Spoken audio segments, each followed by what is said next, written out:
ॐ तत्कथामृतं तप्तजीवनं कविभिरीडितं कल्पसामहं श्रवणमङ्गलं श्रीमदाततं भुवि गृह्णन्ति ये भूरिदा जनाः।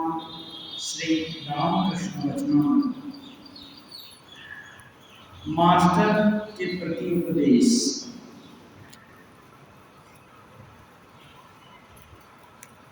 मास्टर महाशय जिनको कि हम लोग जानते हैं, महेंद्रनाथ गुप्त उनका नाम था। वे विद्यासागर स्कूल के हेडमास्टर भी थे। एमए पास, संभवतः 3 विषयों में एमए थे।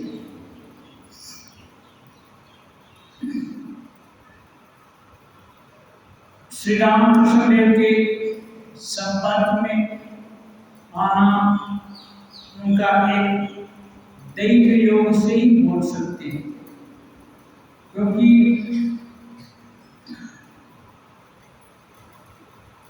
उनके घर में प्रायः साधारण लोगों के घर में जैसा होता था, कमाते तो थे, आर्थिक तंगी नहीं थी, लेकिन घर में माँ पिताजी के साथ उनकी स्त्री आदि का कुछ न कुछ एक तरह से पारिवारिक कलह जैसे बोलेंगे वैसे ही चलता रहा। और मास्टर महाशय बहुत विनम्र प्रकृति के आदमी थे और किसी पक्ष में नहीं जाते थे, केवल दुखी होते थे और कुछ समाधान भी निकालता था। कोई पावर एक्सरसाइज नहीं करेंगे तो कैसे होगा? बिना कार्य के तो कुछ होना संपादन नहीं होगा। तो ये कुछ नहीं करते थे, मन ही मन दुखी होते थे। एक बार दुख का बांध इतना बढ़ गया तो सोचे ऐसे कला से जीवन को खत्म कर देना ही अच्छा है। वो गए, अब कैसे जीवन को खत्म करेंगे ये तो उनको पता नहीं, कोई उपाय ढूंढना पड़ेगा, ये लास्ट स्टेप होगा। तो उनकी बहन थी बारानगर के आसपास, तो सोचे चलो एक दिन उसके घर जाते हैं। अब अंतिम विदाई है तो कोई करके जाएंगे। वहाँ सिद्धू नाम का लड़का, एक पारा पड़ोस में लड़के होते हैं, तो एक सिद्धू नाम का लड़का, वो थोड़ा वयस में ज्यादा थे, वो थोड़ा छोटा, दोनों लोग के एक कथा वार्ता होने लगी। तो वो लड़का इनके करीब ज्यादा संपर्क में आ गया। तो उसको एक बच्चा है, उसको समस्या क्या बताएंगे, लेकिन कोई हो सकता है दैव योगी है, भगवान सबके लिए कुछ न कुछ व्यवस्था करके रखी है। वो बोला चलिए ना, रानी रासमणी का एक बहुत अच्छा उद्यान है, वहाँ काली मंदिर है और भी बहुत सारे मंदिर हैं, गंगा के किनारे हैं, और सबसे बड़ी बात वहाँ एक परमहंस महात्मा होते हैं। चलिए थोड़ा घूमकर आए, उनके साथ आए, सिद्धू के साथ आए। तो मास्टर महाशय को गुरु प्राप्त हो गए। सिद्धू का क्या हुआ ये तो इतिहास में नहीं है, लेकिन उसके माध्यम से हम रामकृष्ण विवेकानंद आदि को मानने वाले लोगों के लिए मास्टर महाशय मिल गए। इनको जो खोज रहे थे जीवन का अभाव, हर समस्या का ही समाधान श्री रामकृष्ण में दिखने लगा। अब इतना अच्छा लगा कि एक बार श्री मुख से जो कुछ भी सुन लेते, जिस भाव भंगी में सुन लेते, वो सब उनके मानस पटल पर एकदम मुद्रित हो जाता।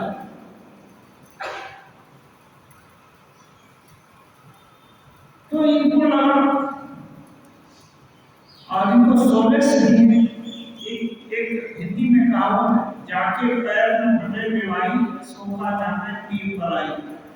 जिसको कभी दर्द का अनुभव नहीं हुआ, वो दूसरे के दर्द को क्या समझे। मास्टर महाशय गृह कला से बहुत पीड़ित थे, जीवन से हताश निराश हो गए थे। स्वयं प्रयास करके उच्च पद भी हासिल किए थे, योग्य भी कमा भी रहे थे, उनकी प्रतिष्ठा थी स्कूल कॉलेज में, सब लोग उनको मानते भी थे। लेकिन घर में पूरा उल्टा वातावरण, इसके कारण वो जीवन से ही निराश हो गए। तो उनको लगा कि ऐसा अमृतवाणी यदि है नहीं, तो ये केवल सुन करके आकाश में उड़ा देने से नहीं चलेगा। उनका दिल अब उसको पूरा सजो कर रखने लगा, और जैसे ही समय पाते उसको लिपिबद्ध करने लगे, बिना किसी के प्रेरणा के, कि बार बार उसको पढ़ेंगे, बार बार सोचेंगे, और जो लोग इस समस्या से ग्रस्त होंगे भविष्य में उनके भी काम आएगा। तो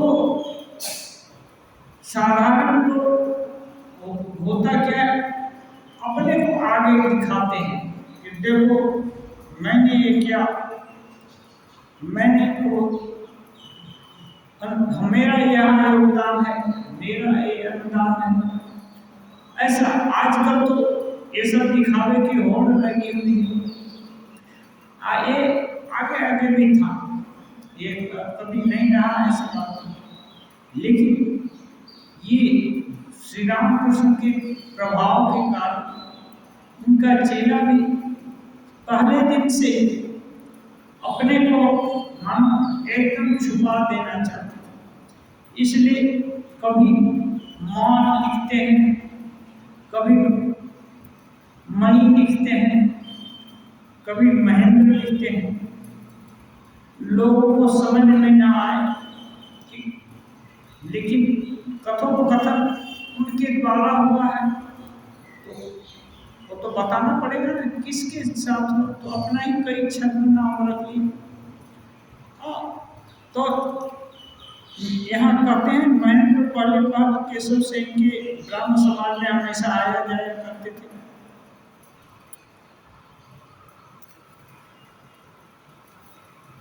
और उनका उसका श्री रामकृष्ण देव के पास आने के करीब 2 वर्ष पूर्व से वे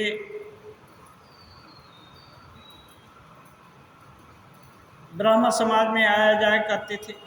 श्री रामकृष्ण के पास जब आने लगे, उनका दर्शन प्राप्त किए, तो लिखते हैं श्री रामकृष्ण उन्हें तथा अन्य भक्तों के में सदा ही उनको और अन्य भक्तों को सदा ही कहते थे, ईश्वर निराकार हैं और फिर साकार भी। पहले दिन ही श्री रामकृष्ण ने पूछे थे कि तुमको साकार अच्छा लगता है ना निराकार।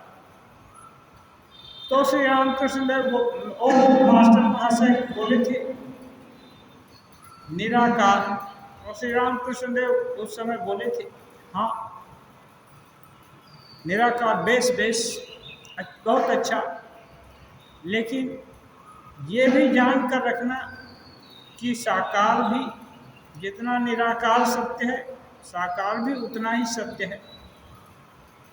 मास्टर महाशय तो पढ़े लिखे आदमी थे, तर्क बुद्धि थी, वो सोचे भला जो चीज निराकार हो सकती है वो साकार कैसे होगी, को समझ में नहीं आया। तो वो बोलते हैं कि लोग मिट्टी की प्रतिमा की पूजा करते हैं, ये तो ठीक नहीं। ठाकुर वहां भी उनको डांटे कि देखो ईश्वर ने कितनी चीजें बनाई हैं, प्रतिमा में कोई मिट्टी की उपासना तो करता नहीं। सभी लोग बोलते हैं हे ईश्वर मुझे भक्ति दो, ज्ञान दो, वैराग्य दो, जो कुछ भी ईश्वर की ही पूजा करते हैं। और मान लो इसमें भूल भी हो तो ईश्वर जानते हैं, माँ जानती है, छोटा बच्चा बाप जाकर कुछ बोल करके बाप बोल करके बुलाता है, तो माँ पिताजी जानते हैं कि बेटा बच्चा तुमको ही बुला रहा है। फिर इसमें दोष कहाँ है? तो पहले दिन से ही इनकी मास्टर महाशय की अवधारणा धीरे धीरे बदली हो रही थी, और ये श्री रामकृष्ण देव की पढ़ी हुई विद्या नहीं थी, तो खुद अनुभव कर रहे थे, साक्षात अनुभव किए थे और उस समय भी कर रहे हैं कि सब कुछ है। और नहीं बोल ये भी पता है कि वो साकार निराकार और उसके पार और कितनी चीज हो सकती है, उनका अंत नहीं है। तो मास्टर महाशय एक हिंदी में और बात है जुगाली करना। जुगाली करना माने पशु है ना, चारा खाते हैं तो खाने के समय उतना चबाना नहीं करते, वो खा लेते हैं, ज़्यादा जल्दी जल्दी खा लेते हैं। और फिर जहाँ बैठते हैं वहाँ थोड़ा थोड़ा निकाल कर, उनके सिस्टम में ऐसा है थोड़ा थोड़ा निकालेंगे और अच्छा से बैठ करके उसको चिबाएंगे, फिर भीतर में जब जाएगा तो और बाहर नहीं आएगा। तो इसको बोलते हैं जुगाली।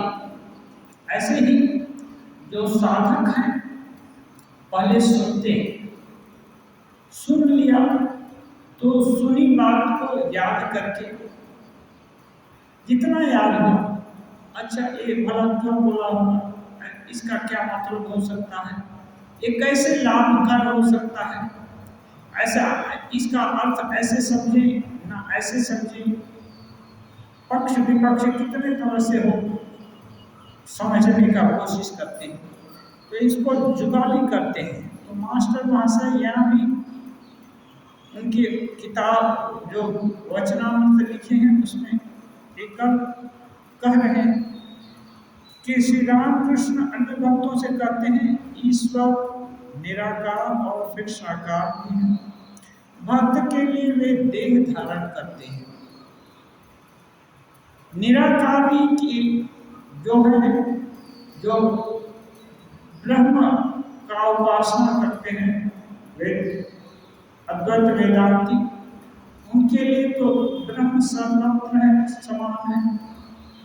लेकिन भक्त कोई कोई विशेष विभूति में उसका प्रकाश देखना चाहता है, और ईश्वरीय मूर्ति या भगवत पुरुष में उनको देखते हैं। तो ये बोलते हैं श्री रामकृष्ण देव कि भक्त के लिए भगवान देह धारण भी करते हैं, जैसे राम कृष्ण और चैतन्य आदि। जो लोग निराकारवादी हैं उनसे वे कहते हैं तुम्हारा जो विश्वास है उसे रखो, उस विश्वास को मत जाने दो, जो विश्वास है ठीक रखो, परंतु यह जान लेना कि उनके लिए सभी कुछ संभव है। उनके लिए मीन्स भगवान के लिए, ईश्वर के लिए, ब्रह्म के लिए सभी कुछ संभव है। इसलिए उनकी सीमा नहीं बांध देना कि अब आप जो साधक की समझ है बस इतना ही भगवान है, मेरी समझ इतनी है, मैं इसको लेकर रहूँगा, लेकिन उनको नहीं मालूंगा उनकी कितनी समझ है वो वही जाने। इसलिए बोलते हैं हे भगवान आप जो जैसे हो मैं नहीं जानता आपको, वह आप जैसे हो वैसे ही मैं आपको प्रणाम करता हूँ, आपके शरणागत हूँ। साकार निराकार ही क्या, वे और कुछ बहुत कुछ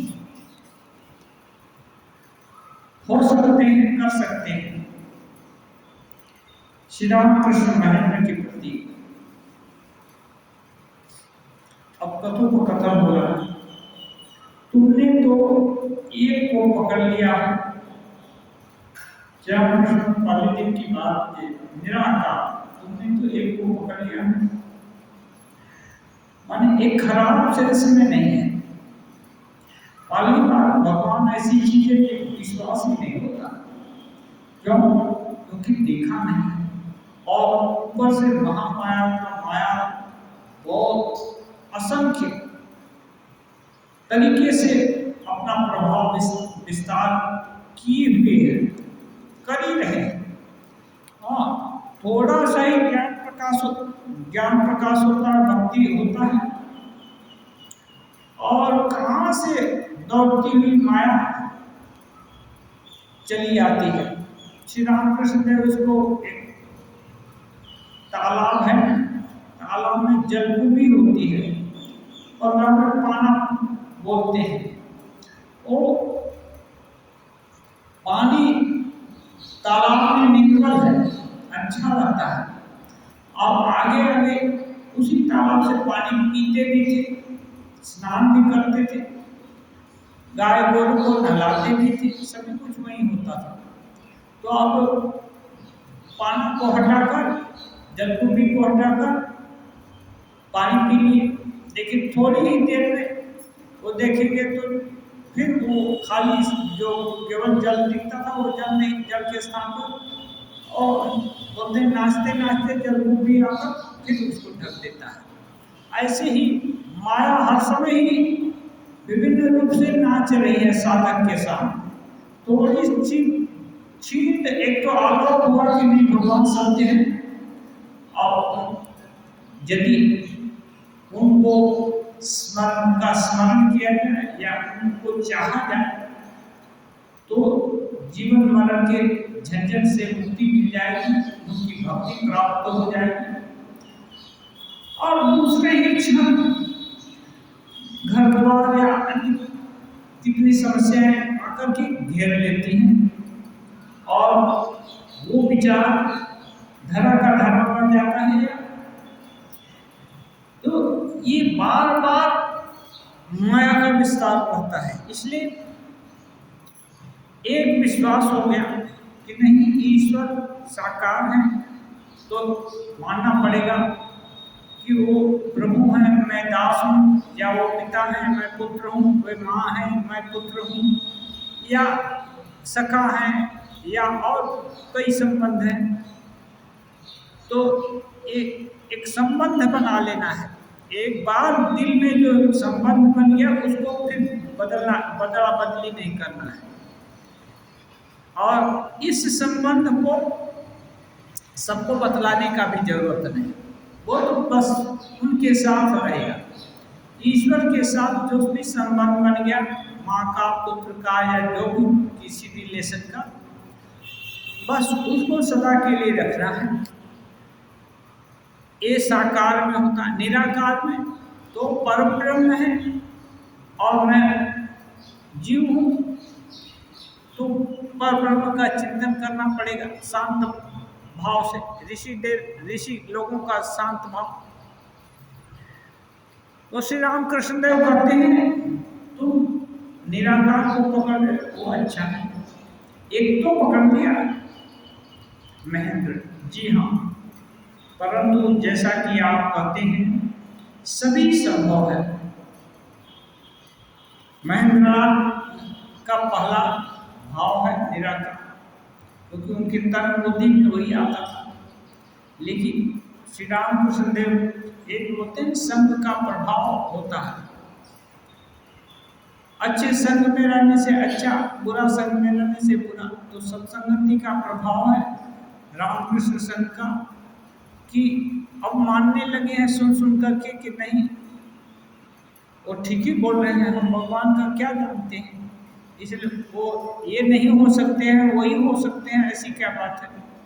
इसलिए कहते हैं सभी संभव है ईश्वर के लिए। जैसा आप कहते हैं साकार भी संभव है, अब मानने लगे हैं साकार भी संभव है।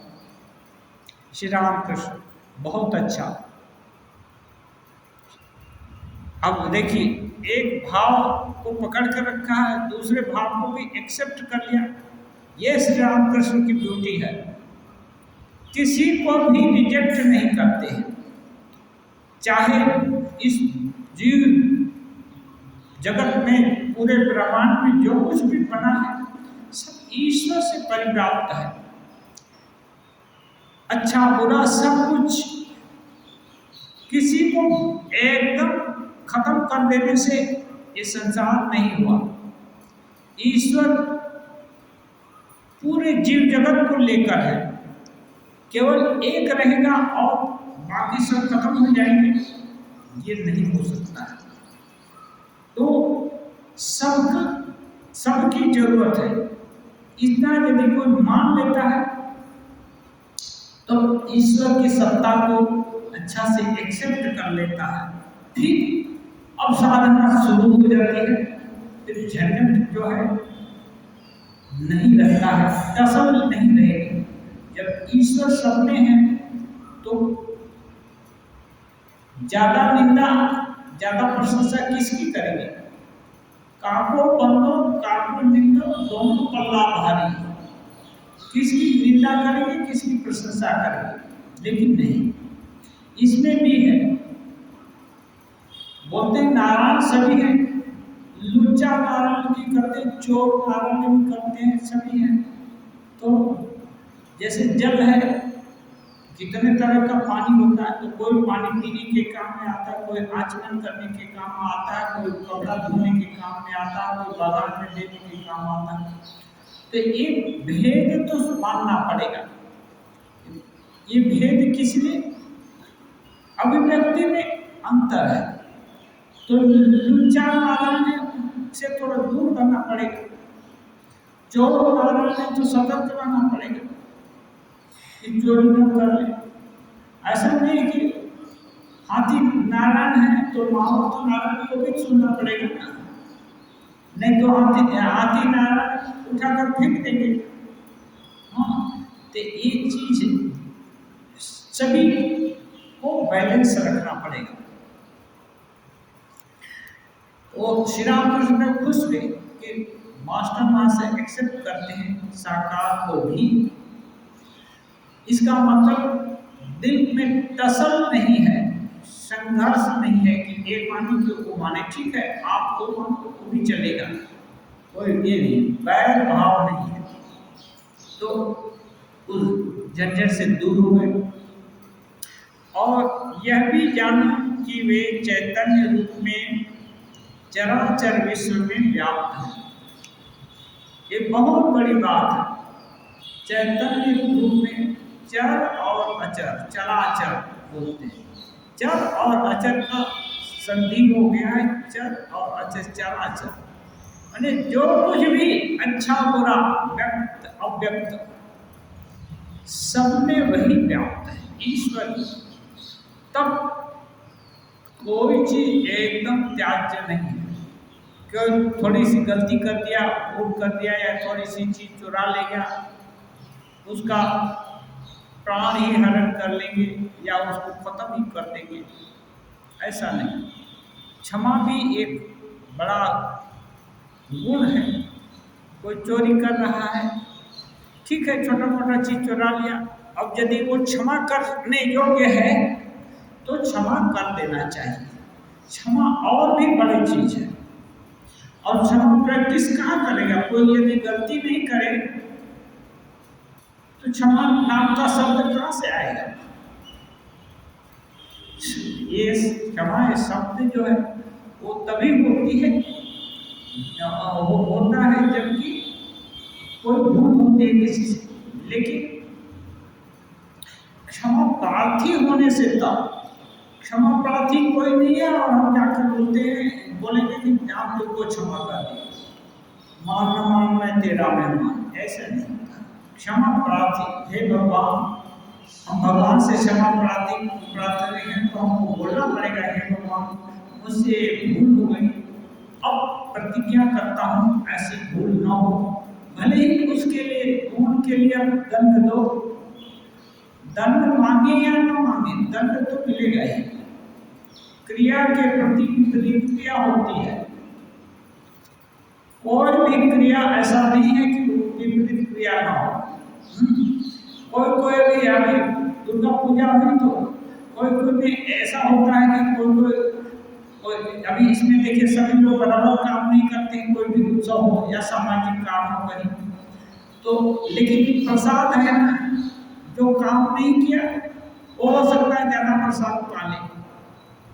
तो इसमें जो अच्छे कार्य करता है उनको डरने या उनको खराब पाने का कोई औचित्य नहीं। क्यों? ये रामकृष्ण का डोनेशन बॉक्स है। इस डोनेशन बॉक्स में कोई 5 रुपया दे कि 5 लाख दे, कहीं नहीं लिखा नहीं है कि इतना ही देना पड़ेगा। और जो भी दान देता है ना, धनिए दान क्या है? शक्ति दे रही है।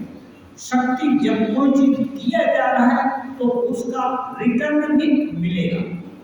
तो जो देने वाला है उसका बैंक बैलेंस बढ़ा हुआ है, जो लेने वाला है उसका बैंक बैलेंस घट जाता है। हाँ, ऐसा नहीं है कि ले रहे हैं और बच जाएंगे। हाथ लेने वाले को चुकता करने पड़ेगा हर चीज।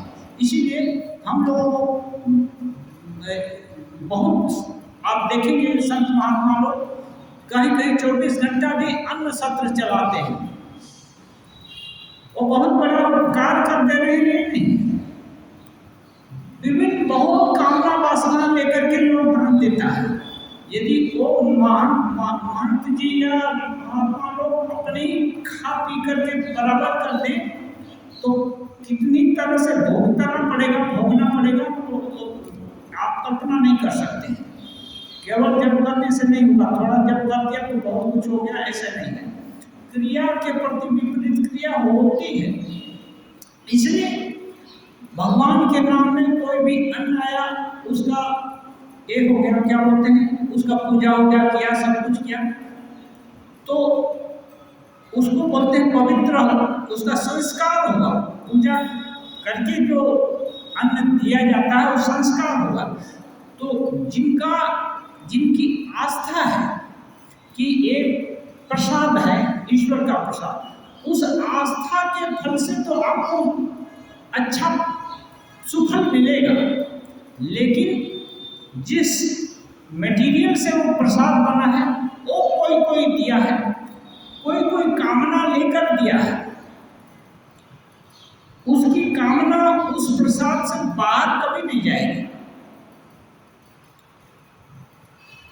वो उसके साथ ही युक्त रहती है। इसलिए कोई चीज है बांट कर खाएंगे तो थोड़ा एकदम नहीं के बराबर में कामना का हो, जो भी ये फल वापस देना था वो सब बच जाएगा। इसलिए जो लोग सोचते हैं कि छुपा करके कोई लोग होता है कार्यकर्ता, छुपा करके भी डब्बा डब्बी भर करके ले जाता है, थोड़ा डांट दिया, ये कर दिया, लेकिन ले भी गया तो इतना दुख, जो अच्छे लोग हैं उनको दुखी होने का कोई बात नहीं, उसको रिटर्न देना पड़ेगा बाद में, समझिए। वो आज भले चालाक समझे अपने को, लेकिन उसको रिटर्न भरना पड़ेगा। ये स्वामी जी बोले हैं सन्यासी का कि फल अशुभ अशुभ कर्मों के शुभ कर्मों के हैं शुभ फल, किसकी सामर्थ्य बदल दे यह नियम अटल अविचल। शुभ कर्म का शुभ फल, अशुभ का अशुभ होगा ही, कोई नहीं बदल सकता। इवन भगवान भी नहीं बदलते। रामकृष्ण देव करुणा किए तो उनको कैंसर रोग स्वीकार किए। माता जी कितनी पवित्रता स्वरूपिणी, कोई दोष नहीं किया, कितनी पाक और ये बीमारी से ग्रस्त रही। हाँ, तो एक करुणा के कारण दूसरे का रोग उनको भोगना पड़ा। लेकिन केवल माता जी भोगी ऐसा नहीं है। जो लोग जिनका माता जी दुख दर्द ले लिया, वो उनको भी दर्द शेयर करना होगा। केवल माई दुख भोगेगी और बेटा एकदम गलती पर गलती करता जाएगा, ऐसा नहीं होगा, ऐसा नहीं होगा। वो उसको भी उसका मूल्य चुकाना पड़ेगा। तो ये कर्म की गति है। लेकिन उसके बाद स्वामी जी बोलते हैं यह सब सच है, किंतु परे जो नाम रूप के रहता, लेकिन नाम रूप से परे कोई वस्तु है, उसको कहते हैं वह नित्य मुक्त आत्मा है। वो वस्तु क्या है? नित्य है, नित्य है, सदा रहती है और मुक्त भी है, और उसका नाम आत्मा है। सदैव स्वच्छंद सदैव विचरता। ये जितना सुख दुख पुण्य पाप, इससे वो एकदम अलग रहता है, एकदम निर्लिप्त। हाँ, स्वच्छंद सदैव विचरता। और बोलते तत्त्वमसि, वही तो तुम हो, वही तत्व तुम, माने तत्व माने वो तुम ही हो। इसलिए हे सन्यासी चिंता मत करो। ऐसा करके करीब अभी संख्या ध्यान नहीं है, उसको तो हम कितना बार याद किए थे, 8-10 स्टेजा है, बहुत मार्वलस है, उसमें सब कुछ स्वामी जी एक ही है।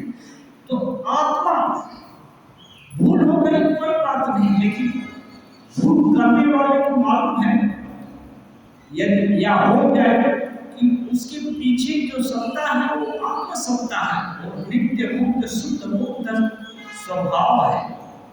तो वो अपनी भूलों के लिए अपने को याद नहीं करेगा, उस आत्मा के लिए याद करेगा। तो धीरे धीरे बोलते हैं श्री रामकृष्ण, जो जिसकी चिंता करता है उसकी सत्ता पाता है। आत्मचिंतन होगा तो आत्मा की प्राप्ति होगी, आत्म स्वरूप की प्राप्ति होगी। छोटा मोटा भूल ये सब नहीं कर पाएंगे, ठीक है। इसलिए हर चीज का ये है। तो अभी ये बोलते हैं कि तुम मान लिए बहुत अच्छा, और ये जानो कि सबके अंदर है। इतना यदि जान ले लोग ना, तो ये जो कितनी लड़ाई युद्ध हो रहा है वो 2 दिन भी ना चले, 1 दिन भी शुरुआत भी ना हो।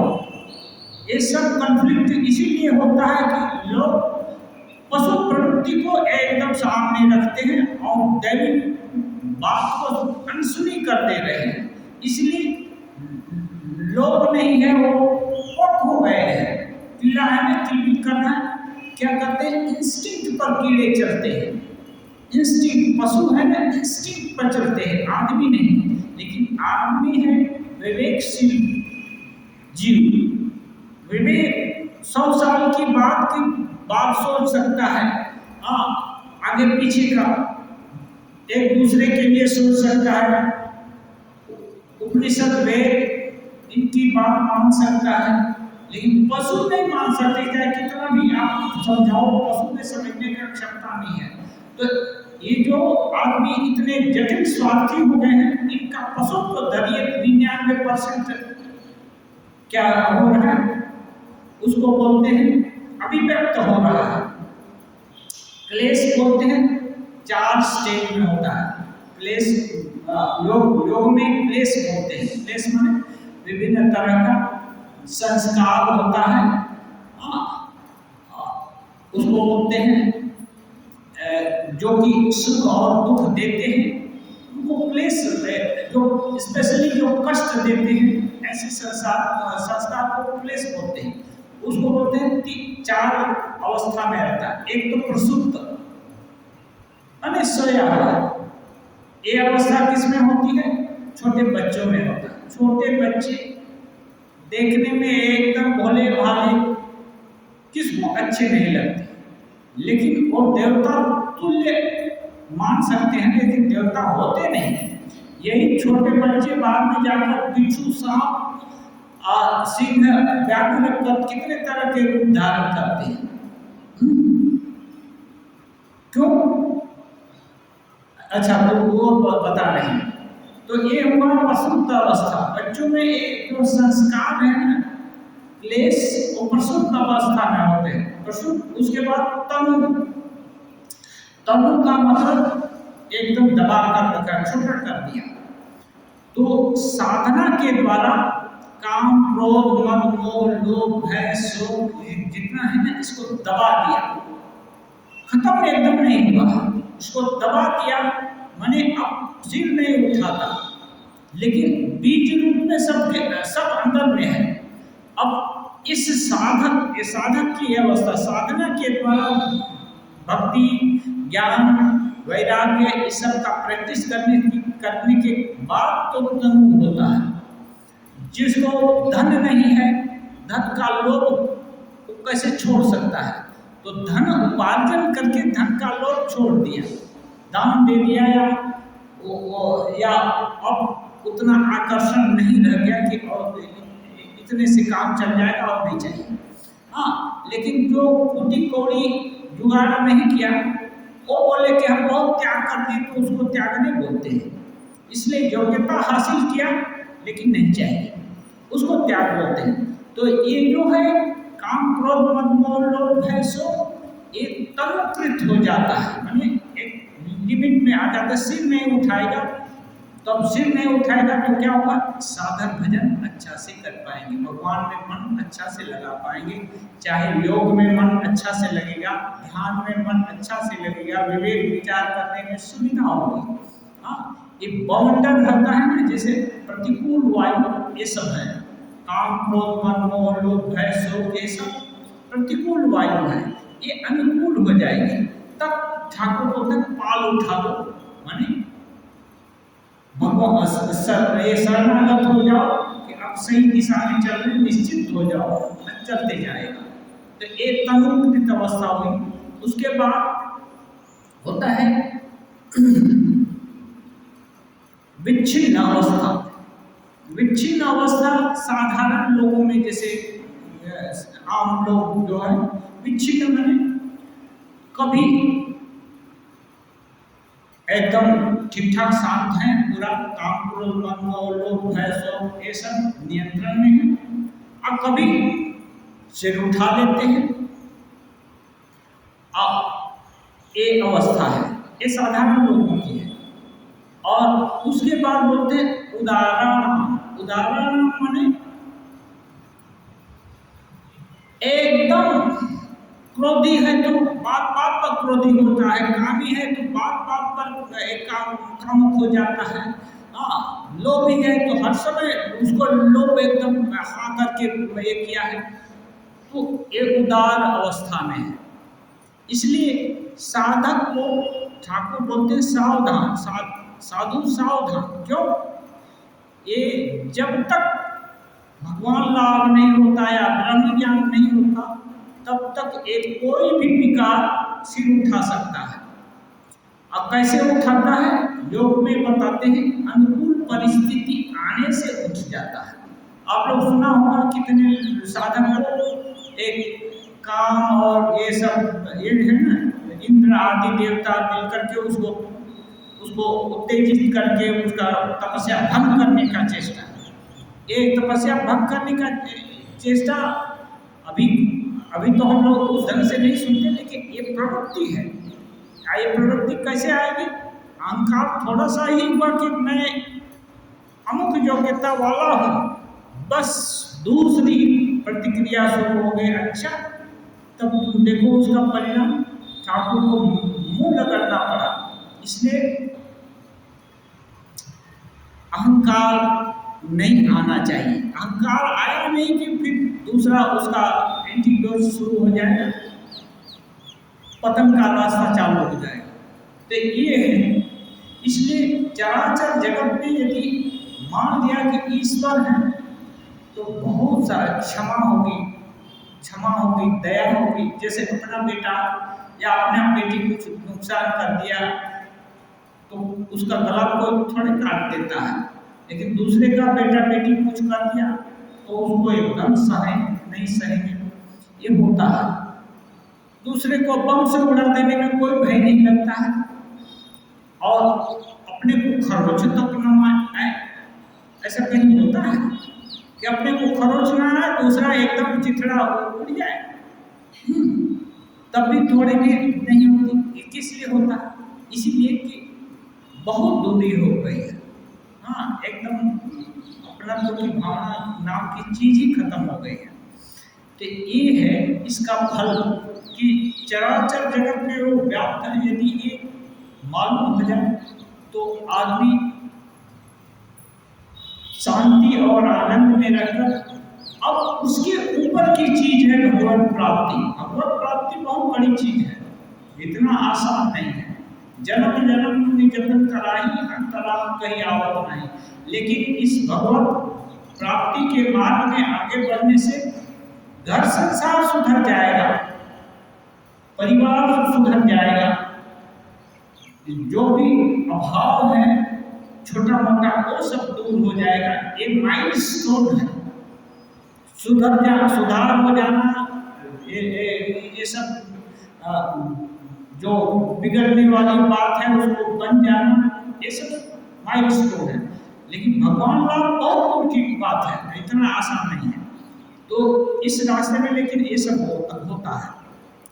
अब महेंद्र लाल कहते हैं, मैं समझता हूँ कि चेतन के भी चेतनता है। हमें चेतन माने धरी है, हम लोग जैसे जीव है, एक तो चर है, एक तो अचर है। जो चर है उसको मानते हैं चेतन है, चेतन है, ठीक है, लेकिन मास्टर वहां से बोलते हैं उसका भी चेतनता में चेतन तो है, लेकिन अच्छा बाबा इस रास्ता से मत जाओ, ये रास्ता अच्छा है, वो रास्ता अच्छा है, इसको बोलते हैं सचेत कर देना। जो सचेत कर रहा उसको चेतनता बोलते हैं, चेतना देने वाला, चेतना को स्फुरण कराने वाला। अब श्री रामकृष्ण देव कहते हैं, अब उसी भाव में रहो। श्री रामकृष्ण वो जब बोले कि अब देखो जो मान लिया है कि ये है जीव जगत ईश्वर से व्याप्त है, वे साकार निराकार और सब कुछ भी हो सकते हैं, अब उस भाव को दृढ़ होने दो। भाव में रहो का मतलब ये तुम्हारा पक्का भाव हो गया, ये बात नहीं है। इस या योग सूत्र में बोलते हैं, सब दिन काल निरंतर सत्कारा से भी तो दृढ़ होगी। एकदम लगातार वर्ष पर वर्ष यदि रिपु सिर नहीं उठाते तब सोचना है कि वो तनुकृत अवस्था हुई है, ठीक है, अब उतना डर नहीं है। लेकिन जब तक ये जो भगवत प्राप्ति नहीं हो सकती तब तक कभी भी पतन हो सकता है। इसलिए हर समय साधक साधिका लोगों को सतर्क रहने की जरूरत है, कभी सतर्कता से चूक नहीं होनी चाहिए, हर समय लगे रहना। इसलिए ठाकुर बोलते हैं उस भाव को दृढ़ होने दो, खींचतान करके बदलने की आवश्यकता नहीं। वो बोलते हैं बार बार खींचतान करने का मतलब क्या?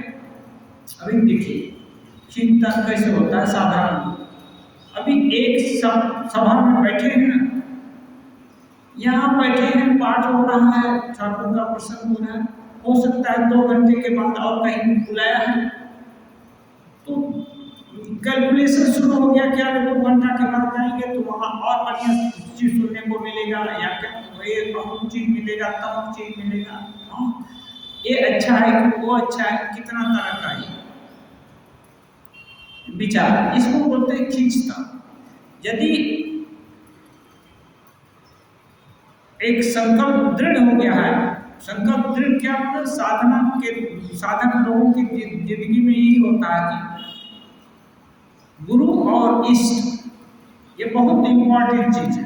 गुरु माने जो मार्गदर्शक है, इष्ट माने जो एकदम आदर्श। यदि ये फिक्स हो गया तो जहां कहीं जो कोई भी प्रवचन सुनते हैं या जिस किसी मंदिर या देवी देवता के पास जाते हैं, वहां जाने से अपने गुरु और इष्ट में यदि निष्ठा बढ़ती है तो समझ लीजिए उस देवी देवता का दर्शन सार्थक हुआ, आप सही रास्ते पर हैं। और नहीं तो किसी जगह का सजावट बढ़िया देख लिया, वहाँ ग्लैमर ज्यादा है, सोचा अरे इनका तो इतना प्रभाव है। अरे ग्लैमर से प्रभाव नहीं होता, आंतरिक सजावट दूसरी है और बाहर डेकोरेशन दूसरा है। 2-4 लोग अच्छी बात बोल दिया वहाँ, तो इसका मतलब वो देवी देवता बहुत जागृत हो गए, ऐसा नहीं है। यदि मान लिया चाहे जो भी इष्ट, कोई जरूरी नहीं है कि रामकृष्ण मठ मिशन से दीक्षित हो, लेकिन जो कहीं से भी दीक्षित है, किसी कोई भी उपदेश, कोई भी पूजा, कोई भी प्रार्थना से उसको उसके गुरु और इष्ट में निष्ठा बढ़नी चाहिए। यदि ऐसा होता है तो आप रेस्टलेस नहीं हैं, तब सही दिशा में है, तब उन्नति होगी दिनों दिन। नहीं तो गीता में भगवान एकदम क्लियरली बोले हैं, यहाँ कोई लाभ लपेट नहीं है। रामकृष्ण विवेकानंद भी उसी को मानते हैं हम लोग। संशय आत्मा विनश्यति, संशय आत्मा जो है ये होगा कि वो होगा कि ये करें कि वो करें। यदि सारा समय यदि यही सोचते रहे, ऐसे आदमी का विनाश होता है। विनाश होने का मतलब क्या, वो उसका शरीर सड़ जाएगा, मर जाएगा, जल जाएगा, ऐसा नहीं। ऐसे इसको विनाश नहीं, विनाश का मतलब उसको उद्देश्य की प्राप्ति नहीं होगी और उद्देश्य से भटक जाएगा। अब एक कोई परीक्षा में पास होना था तो पास नहीं होकर के फेल हो जाएगा, या किसी प्रकार से 33 नंबर पास पा गया, तो इसको असफलता ही बोलते हैं। इसलिए संशय यहाँ है, वो इसलिए संशय राक्षस ना समाहस्त, संशय दूर होना पड़ेगा, तब समझ लेना कि ये सत्संग, ये प्रार्थना, ये देवी देवता का दर्शन, ये साइट सीन अच्छा है। यदि वो नहीं हुआ तो केवल एक वृद्धाश्रम हुआ। इसलिए बोलते हैं ठाकुर जी कि खींचतान करके भाव को बदलने की जरूरत नहीं है। अपने से यदि बदल हो जाता है, भीतर से अंतर्यामी यदि दिखा देते हैं कि नहीं ये रास्ता है, ये चलो और आगे चलो। अभी जो आपको रास्ता बताया गया है वो बाह्य रास्ता है, भीतर का जब खुल जाएगा तो वो भी रास्ता बताता है, ये ठीक है, वो ठीक, हर समय गाइड करता है। हाँ, जब अपना मन शुद्ध हो जाएगा तो हर समय वही गुरु का स्थान ले लेगा, तो बात अलग है। तब गुरु है ना, वो शुद्ध मन के अंदर हो गए, एकदम एकाकार हो गए, फिर कोई ये उतनी भय नहीं है। कहते हैं धीरे धीरे जान सकोगे कि वह चेतनता उन्हीं की चेतनता है। श्री रामकृष्ण बोल रहे हैं धीरे धीरे जान जाओगे कि जो भी जहाँ भी चेतनता है सब उन्हीं की है, जहाँ कोई भी अच्छा चीज है सब उनका ही है, वे ही चैतन्य स्वरूप है। जहाँ भी चैतन्य माने ज्ञान का जहाँ भी प्रकाश है वो उनका ही है। गीता में भगवान बोले यदि विभूति सत्वम श्रीमदूर्जित में तत्व देवावच्छत्वम मम तेजोंस संभवम। जहाँ कोई भी विभूति देखते हो, विभूति माने उत्कृष्टता, वहां जानो मैं मेरा ही प्रकाश है। इसलिए ज्ञान का मतलब क्या बोलते हैं, ये स्वामी जी बोलते हैं ये भी एक शक्ति है, नॉलेज इज पावर। जैसे ही जान गया कि मेरे घर में स्वर्ण का कई ट्रंक पड़ा हुआ है, गरीबी उसी क्षण खत्म हो गई। सामने हाथ कंगन को आरसी क्या बोलते हैं, अपने हाथ में कंगन है तो कोई उसको दर्पण लेकर देखता है, कंगन तो ऐसे सामने देख लेगा ना। ऐसे ही यदि किसी कोई अपने घर में सोने का ट्रंक देख लिया भरा हुआ सोना, उसको किसी को दिया दिखाने का जरूरत है, पढ़ाने का पाठ पढ़ाने का जरूरत है, तू गरीब नहीं है, तू गरीब नहीं, तुरंत मान लेगा। अब तो गरीब नहीं रहा, जब रहा तब रहा। ऐसे ही इसी को बोलते हैं knowledge is power. Swami ji बोलते हैं जान लेने से उसकी शक्ति हो जाती है। और उपनिषद में बहुत जगह है कि जो जिसका ज्ञान प्राप्त कर लेता है उसकी सत्ता पा जाता है। ये नहीं है कि जान लेने का मतलब केवल मौखिक जान लिया, अच्छा यहाँ ये होता है वहाँ वो होता है, ऐसा नहीं। जानने का मतलब उस स्टेज पर पहुंच गए, वहां तक जो क्षमता है वो पा गए। हाँ, क्षमतावान हो जाता है, इसको बोलते हैं जानना। हाँ, केवल मौखिक शब्द राशि को जानने को जानना नहीं बोलते। शब्द राशि का ज्ञान अलग है और भीतर का चैतन्य का ज्ञान अलग है। वो जान गया। कोई बोले, मान लीजिए हम रोज किसी को बोलते रहे तेरे घर में सोना है, इतना ट्रंक है, इतना ट्रंक है, वो कभी देखा नहीं, कल्पना भी नहीं किया, अरे नहीं किया, वो सुनता रहेगा। हो सकता है वो महात्मा जी बड़बड़ाता हो झूठ मूठ का, या कोई दान दक्षिणा ज्यादा चाहता है इसलिए ऐसा खुशामद करता है। लेकिन वो खुद देख लेगा तो कोई महात्मा बोले या ना बोले या कुछ हो, वो और फिर किसी का सुनने नहीं जाना है, उसका दिल बोलेगा कि अरे तो है। इसको बोलते हैं, दोनों में अंतर है। सुनी सुनी बात और खुद फील की बात, भीतर में अंतर में दर्शन वो अलग चीज है। तो श्री रामकृष्ण देव कहते हैं केवल विचार करने से नहीं होगा, धीरे धीरे करके तुम जान जाएगा, भाव दृढ़ रखो बस हो जाएगा। बोलते हैं अच्छा तुम्हारा धन दौलत पर मोह है क्या? अब दूसरा चीज ठाकुर पूछते हैं मास्टर महाशय को, तुम्हारा धन दौलत पर मोह है क्या? मोह का मतलब लोभ ज्यादा हो और ये उसके प्रति बहुत आसक्ति हो। महेंद्र कह रहे हैं जी नहीं, उतना लोभ नहीं है। हाँ, जिसको लोग कहते हैं हर समय उसके पीछे पड़ा हुआ, बोलते हैं जी नहीं, परंतु हाँ इतना अवश्य सोचता हूँ कि निश्चिंत होने के लिए, निश्चिंत होकर भगवान का चिंतन करने के लिए धन की आवश्यकता होती है।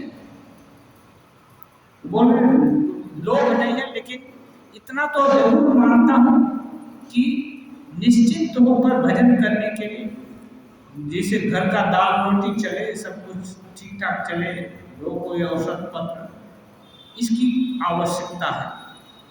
श्री राम कृष्ण वह तो होगी ही, श्री राम कृष्ण तुरंत सपोर्ट कर रहे हैं, वो तो होगी। गृहस्थ अभी धन नहीं रहेगा तो उसको कौन खिलाने आएगा, कौन औसत पथ्य देगा? वो होगी। इसको खराब नहीं श्री रामकृष्ण देव बोलते हैं। महेंद्र प्रभु जी पूछते हैं क्या ये लोभ है, ये जो चिंता चल रहा है कि कुछ धन होना चाहिए, क्या लोभ है? प्रति प्रश्न कर रहे हैं। मैं तो ऐसा नहीं समझता, मास्टर भाषा पूछ रहे हैं कि ये इसको मैं लोभ नहीं समझता। अब श्री रामकृष्ण का उत्तर सुनिए। श्री रामकृष्ण कह रहे हैं हाँ ठीक है, ये लोभ नहीं है। नहीं तो तुम्हारे बच्चों को कौन देखेगा? बोल रहे हैं सोजा सोजी, तुम्हारे बच्चों को कौन देखेगा? इतनी जरूरत है इनको, इसको लोग नहीं बोलते। ठीक है। ओम निरंजनम नित्यम अनंतरूपम भक्तात्मम पादृत विग्रहम वै ईशावतारं परमेश्वरेण्यं राम कृष्णं शिरसा नमामि।